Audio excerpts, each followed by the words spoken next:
हाँ डॉक्टर साहब, ये जानना चाह रहे हैं कि हमें दांत निकलवाने में क्या क्या सावधानियां रखनी चाहिए। हमें जब दांत निकलवाने आना है तो हमें किस तरह से क्या अपनी तैयारी करके आना है, क्या खा के आना है, क्या नहीं खा के आना है। अगर आप दांत निकलवाने के लिए जा रहे हैं तो आपको जो अगर डॉक्टर ने पहले से कुछ मेडिसिन प्रेस्क्राइब की है तो वो दवाइयाँ आप खा के जाइए। आपको खाली पेट बिल्कुल भी कभी एक्सट्रैक्शन के लिए नहीं जाना है। आप जब भी चाहिए कुछ नाश्ता हल्का भोजन लेके ही जाना है आपको एक्सट्रैक्शन के लिए। और अगर आपको किसी दवा से एलर्जी है या आपको पहले से अगर कभी आपने एनेस्थीसिया लिया है, क्योंकि दांत एक्सट्रैक्शन जब होता है दांत को निकाला जाता है तो डॉक्टर एनेस्थाइज करते हैं हमारे टूथ को, तो सुन्न का इंजेक्शन देते हैं। अगर आपको उससे सेंसिटिविटी यानी कि कोई एलर्जिक रिएक्शन पहले की हिस्ट्री में है तो आप डॉक्टर को ज़रूर उसके बारे में बताइए। वैसे डॉक्टर आपसे ये चीज़ें पूछते हैं, और अगर आपकी कोई हिस्ट्री नहीं होती है कि पहले आपने कभी कोई एनेस्थीसिया नहीं लिया तो डॉक्टर एक सेंसिटिविटी चेक भी करते हैं, जो कि बहुत ज़रूरी होता है करना। अगर आपने अभी दांत उखड़वा लिया तो क्या करना है, डॉक्टर सबसे पहले आपको एक गॉज यानी कि पैक देते हैं, कॉटन का कुछ मेडिसिन लगा के आपको पैक देते हैं, जिसको बोलते हैं आपको बाइट करके रखना है। तो आपको डॉक्टर ने जितनी देर के लिए बोला है, आधे घंटे 45 मिनट तक आपको वो बाइट करके दबा के रखना है। दूसरा पॉइंट ये है कि आपको जो भी चीज़ें खाने के लिए लेनी है पहले 24 घंटे तक सिर्फ ठंडी चीज़ें लेनी है। दवाइयाँ टाइम टाइम पे खाएं। अगर कोई पेन की मेडिसिन दिए हैं तो उसको भी आपको खाना है। वो थोड़ी थोड़ी ब्लीडिंग हो सकती है तो आपको पैनिक बिल्कुल भी नहीं होना है। थोड़ा ब्लीड आना एकदम नॉर्मल सी बात है, बिल्कुल घबराना नहीं। 24 घंटे के बाद आप ठंडी चीज़ों के साथ साथ गर्म चीज़ें भी खा पी सकते हैं, और गर्म पानी में नमक डाल के कुल्ला करना है। ये कब कर आपको अगले 3-4 दिनों के लिए करना है, और जितना ज़्यादा आप करें उतना बेहतर होता है। कोशिश करें कि दिन में 5-6 बार तो जाना कि दांत निकालने के बाद हमें क्या क्या चीज़ें करनी है, और उसके साथ ही साथ ये भी जानना बहुत ज़रूरी है कि हमें दांत निकलवाने के बाद क्या क्या सावधानियाँ रखनी है और उसमें क्या क्या हमको नहीं करना है। जितना चीज़ क्या करनी है ज़रूरी है हमारे लिए, उतना ही क्या हमें नहीं करना है वो भी ज़रूरी है। आइए हम जानते हैं हमें दांत निकलवाने के बाद क्या क्या नहीं करना है।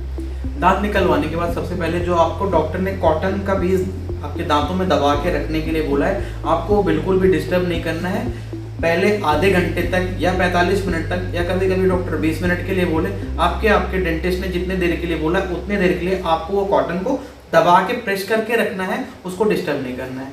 दूसरी चीज क्या है कि कॉटन हटाने के बाद आपको उंगली से अपने घाव को टच नहीं करना है, या अपनी जीभ को वहां पे बार बार नहीं ले जाना है। ऐसा करने से क्लॉट डिस्टर्ब होगा, और फर्दर अभी उस टाइम तो एनेस्थीसिया का असर है तो पेन नहीं होगा, बाद में वो पेन भी कराएगा और आपकी हीलिंग भी डिले होगी, यानी कि घाव भरने का प्रोसेस भी आपका देर जाएगा। तो कॉटन को हटाने मतलब ये डिस्टर्ब नहीं करना है, आपको उंगली से टच नहीं करनी है। और तीसरी चीज जैसे हमने बताया था, अभी बताया आपको कि ठंडी और चीजें लेनी है। आप कोल्ड मतलब ठंडी चीजें पी सकते हैं, जूस ले सकते हैं आप, तो उसको ग्लास से ही लेना है। स्ट्रॉ का यूज नहीं करना है। स्ट्रॉ का यूज करेंगे तो ये सकिंग इफेक्ट आता है, जिससे ब्लीडिंग होने का चांस बढ़ जाएगा, तो स्ट्रॉ का इस्तेमाल नहीं करना है। चौथी चीज में 24 घंटे के पहले कोई गर्म चीज नहीं लेनी है, या आपको गर्म पानी नमक का कुल्ला बताया गया वो 24 घंटे के बाद ही लेना है। दांत उखड़ने के बाद तुरंत बाद या पहले 24 घंटे तक कोई भी इस तरह की कुल्ला नहीं करना है। कोई तेज से मुंह में डाल के कुल कर ऐसा करके थूकना, इस तरह के कोई चीज का झटका नहीं देना चाहिए। और तुरंत आपका आउटडोर गेम है कोई, तो तुरंत गेम नहीं खेलना है, कोई हैवी वर्क नहीं करना है, हैवी एक्सरसाइज नहीं करना है। एटलीस्ट आप 12 घंटे तो बचे, लेकिन 24 घंटे तक अगर आप ऐसा संभालते हैं तो ज़्यादा बेहतर है। तो डॉक्टर साहब, आपने बहुत सारी चीज़ें बताई कि हमें ये करना है, ये नहीं करना है, तो इन सब के पीछे हमारी कुछ मेडिकल साइंस की लॉजिक है, या फिर ऐसे ही कि हाँ हम ये नहीं करेंगे ये कर लेंगे, ऐसा कुछ है क्या?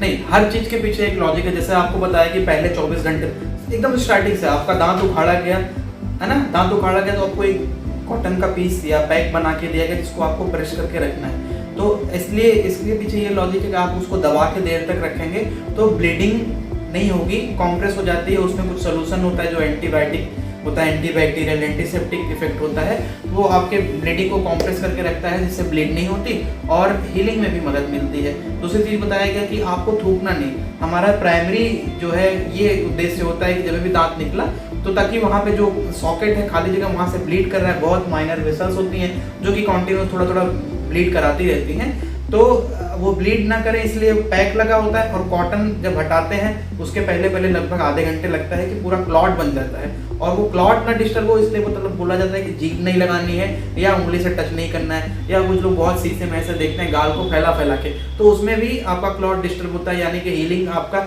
डिस्टर्ब होता है। तो बिल्कुल भी ऐसा नहीं करना है।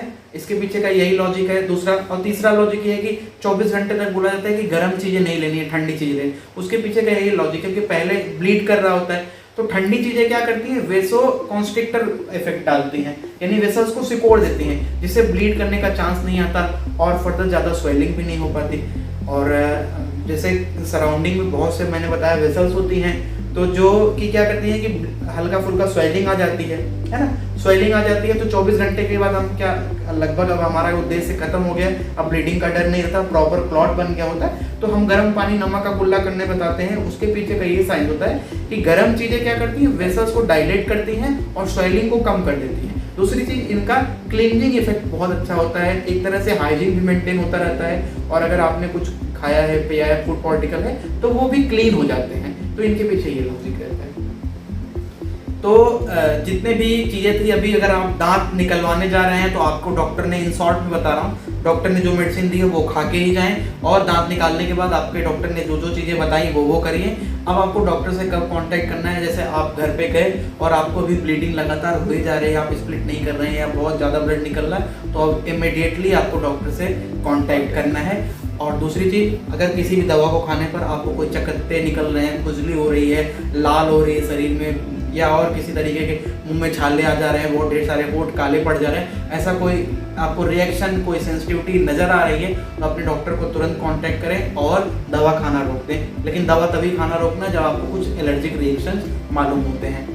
बाकी आपको डॉक्टर ने जब भी बताया, कभी कभी दांत निकालने के बाद अकॉर्डिंग टू जैसा सॉकेट रहे, डॉक्टर कभी स्टिचेस यानी कि टाँके लगा देते हैं, कभी नहीं लगे रहते, तो ये मैंडेटरी नहीं होता कि आपको टाँके आपके मतलब डॉक्टर ने लगाया नहीं लगाया, क्या अच्छा है क्या नहीं, वो डॉक्टर डिसाइड करते हैं कि कब लगना है और कब नहीं लगना है। अगर टाँके लगाए गए हैं तो प्रॉपर टाइम पे आके 5 दिन के बाद 7 दिन के बाद के अंदर में आपको वो टाँके अपने रिमूव करवाने हैं, और जो भी मेडिसिन दी गई हैं उनको टाइम पे लेना है, और फॉलोअप के लिए जरूर डॉक्टर को मिले। तो दोस्तों, ये थी कुछ सावधानियाँ और कि क्या करना है हमें और क्या नहीं करना है। This is doctor Mangal Gupta signing off. Srivastava.